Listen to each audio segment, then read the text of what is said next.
Hey, what's up? It's Ben here. Nowadays, the job market doesn't look too bright, or maybe it is from where you're from, but either way, it doesn't hurt to have an extra job or side hustle to make extra money, right? This way, you can grow your safety net and help pay off some debt you might have. So in this video, I want to go over 5 side jobs that I've personally done to make some extra money on the side. Some of the work will require you to have some form of equipment or startup capital to get started, and some won't. But think of it as an investment for yourself and where you can generate more money in the future. By the way, none of the websites that I'll be talking about will be sponsored, so it's based off of my personal opinion and experience. So let's get started. Number 1, resell bulk items. I want to say every major city in the United States will have this, but don't quote me on this. And it's basically going to liquidation or wholesale warehouse where you can bid or buy pallets of items for dirt cheap. These are going to be your returns, open box, or damaged items that big retail stores can't reuse again. So instead of just throwing them away, these big retail stores will sell them by the pallets or containers to smaller resale companies or liquidation sites to at least get some money back. When I have the time, I bid on items all the time with my local liquidation warehouse. But if you don't have one near you, you can check out liquidation.com to get started. Granted, the shipping fees might cost a lot more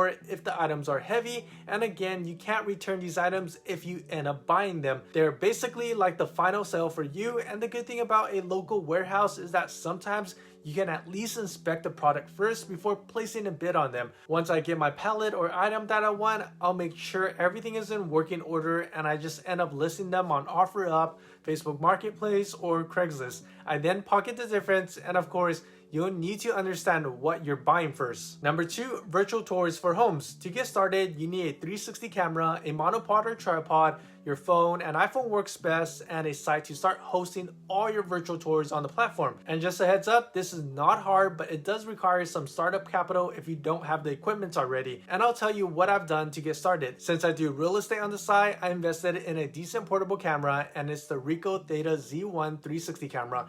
But you don't need like a $1,000 camera to get started. You can start off with an Insta360 1X camera, and it's like half the cost. But the quality might be slightly lower depending on the time of day you take your 360 photos.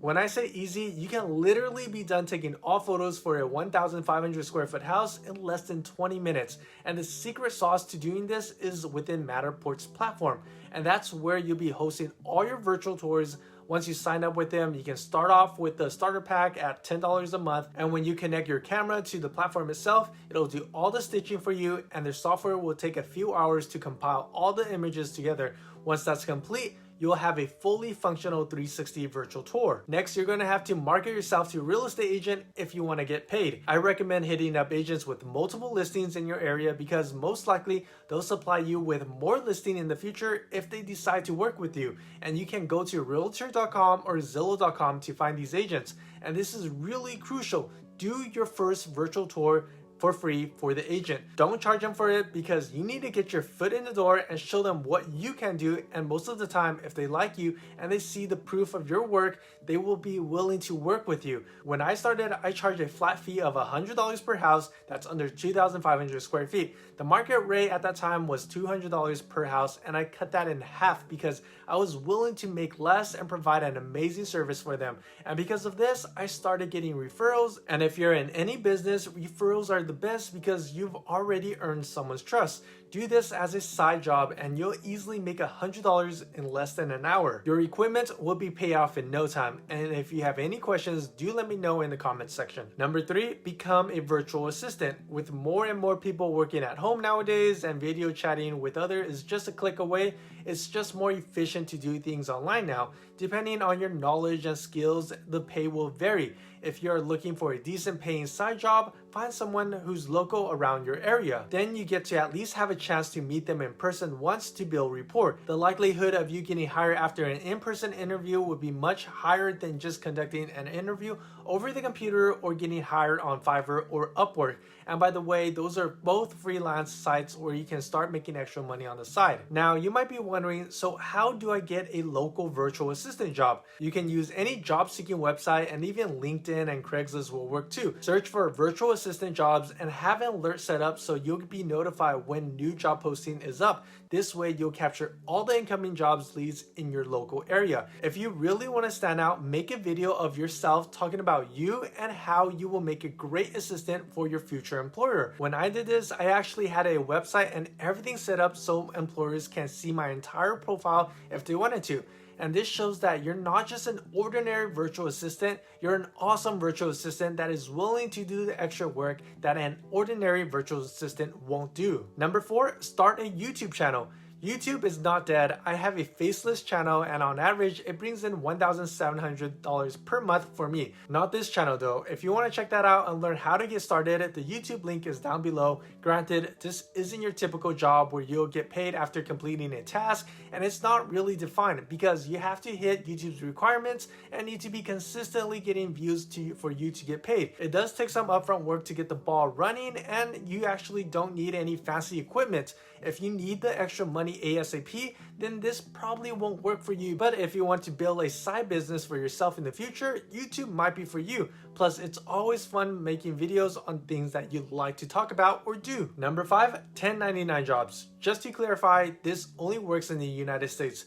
For those of you who don't know, 1099 is not a job. Instead, it's just a form that independent contractors receive for completing work or doing certain type of jobs. For instance, if you ever drove for Lyft or Uber, you're considered an independent contractor and you'll get a 1099 form from them. Hope that clarifies a little bit, but the goal here is to help you find these jobs so you can make extra money on the side without having to be tied down with a job like a W-2 job or something. 2 sites that I recommend are Indeed.com and ZipRecruiter.com, but there are other websites you can use too. For instance, if you go on Indeed.com and type in 1099 and the area that you want to work in, and also entry-level work for those without a bunch of experience, you'll get a handful of job listings. But of course, it depends on how populated the area you live in. And honestly, the hiring process won't be as tough as a regular job because these employers who want to hire independent contractors just want the job to be done without paying a bunch of taxes and benefits like a regular employee. Plus, the relationship works both ways. You can fire them and they can fire you without all the complications like an employee. And I've gotten a few marketing clients doing this, so try it out. It's a pretty neat way to get side jobs that not a lot of people talk about. Overall, I hope these tips and tricks will get you a side job and make some money on the side. Sometimes these side jobs might turn into something bigger and you never know. I started out at the bottom and worked my way to start running my own show and doing marketing and real estate on the side, and occasionally going on here talking about investing and making money because that's what I like to do. And I honestly hope that whatever you do will blossom into something better. And if you have any questions, do let me know down below and I'll do my best to get back to you. And if you like this video, feel free to give it a like and also consider subscribing, as I'll talk more about making money and investing on here. And I'll catch y'all later.